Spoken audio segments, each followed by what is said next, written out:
Trump's son, Donald Trump Jr., shared honestly something I believe. I don't think this is true, but it's very scary, and it should concern all of us. On Fox News, I want to play that for you. This has to do with the transition process, and here it is, and then I'll respond. While you're watching, please remember to click that subscribe button to support the show in the free way, not the paid membership, which you can do that too, but just the YouTube subscribe button makes all the difference.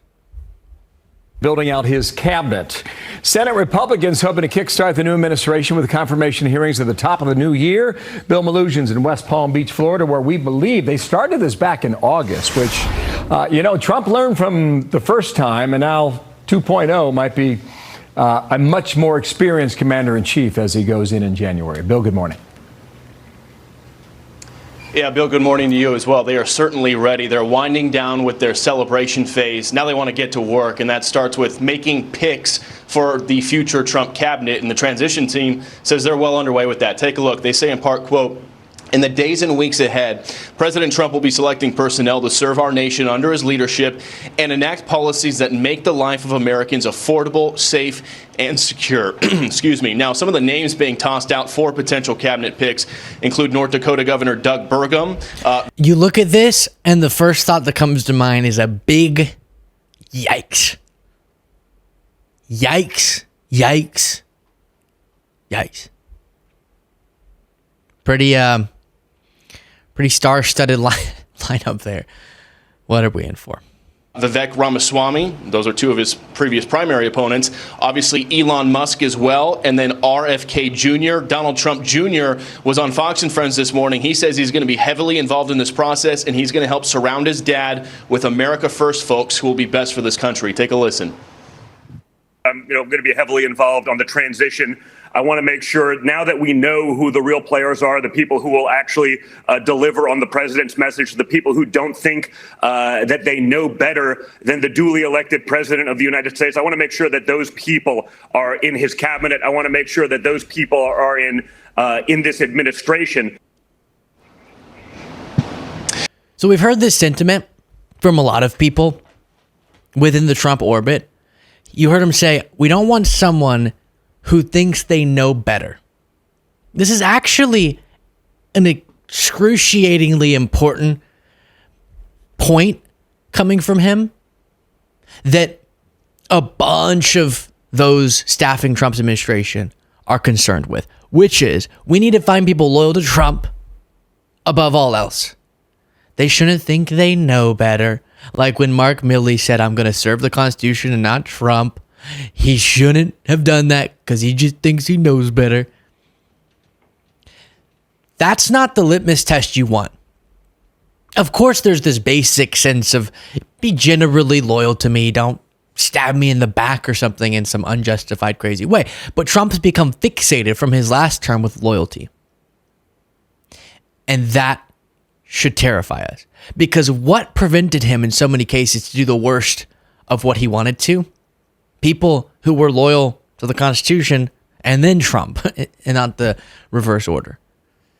And if he is successful in staffing his administration with only loyalists, and then replacing your career civil servants who aren't normally political throughout the government with political people, pro-Trump, loyal to Trump people, you end up having a situation that could, number one, just hinder a lot of the basic functions of government because people who are less skilled at those jobs are put in them, but also could lead to Trump being able to do a lot of the worst of his intentions. Now, one person who's not going to be in Trump's administration is Nikki Haley.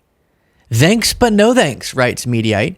Trump rules out Nikki Haley and Mike Pompeo being invited to join his new administration. He's talking about this post from Truth Social where Trump said, I will not be inviting former Ambassador Nikki Haley or former Secretary of State Mike Pompeo to join the Trump administration, which is currently in formation. I very much enjoyed and appreciated working with them previously and would like to thank them for their service to our country.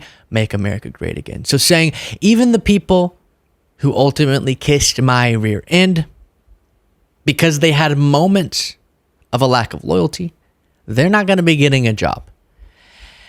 And this is a signal for what we could see.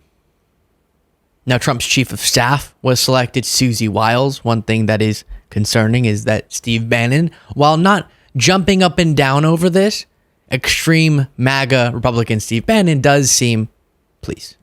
Hey, and I realize it happened during the show, but we came out for Susie Wiles and against McCarthy and Jeff Miller, the swamp. And is Susie perfect? No, she's a DeSantis person and a Bush person. Oh, I got that. But you look at, remember, you're making decisions here on alternatives that are kind of exist.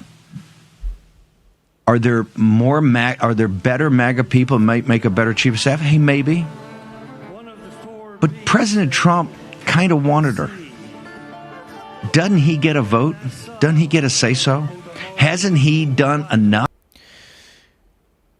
So while Susie Wiles isn't the absolute favorite option for the extreme MAGA folks, they're not freaking out over it. And remember, they freak out over everything. If you're not super hardcore, they usually freak out over it. And chief of staff is the most pivotal position there. Because what everyone's wondering is when Trump goes, as he did things like this in the first term, but they got slapped down, hey, go after that media outlet. Go after that journalist. How hard will the members of his administration work to actually manifest that? Because what happens often is Trump's so impulsive and has such a short attention span, is such a child and is competent. So he'll get angry and go after that journalist. And he'll forget about it or not really care as much a few days later. But in Trump administration 1, the people would go, okay, and then not do it. Or sometimes, no, we can't do that, Mr. President. This time, every time he gives a demand like that, are they going to work until it's accomplished? Because the president himself can't do the stuff, right? They can direct things to happen. How loyal are these people going to be? We already talked about how the Pentagon is preparing for what happens if Trump gives an unlawful order. Members of the military are compelled, if something's blatantly unlawful or unconstitutional, to refuse orders, even if ordinarily they would, of course, comply because of the chain of command that is really important, which I acknowledge.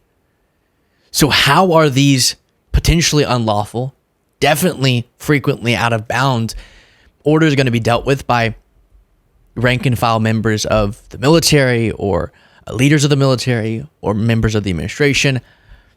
It's all yet to be figured out.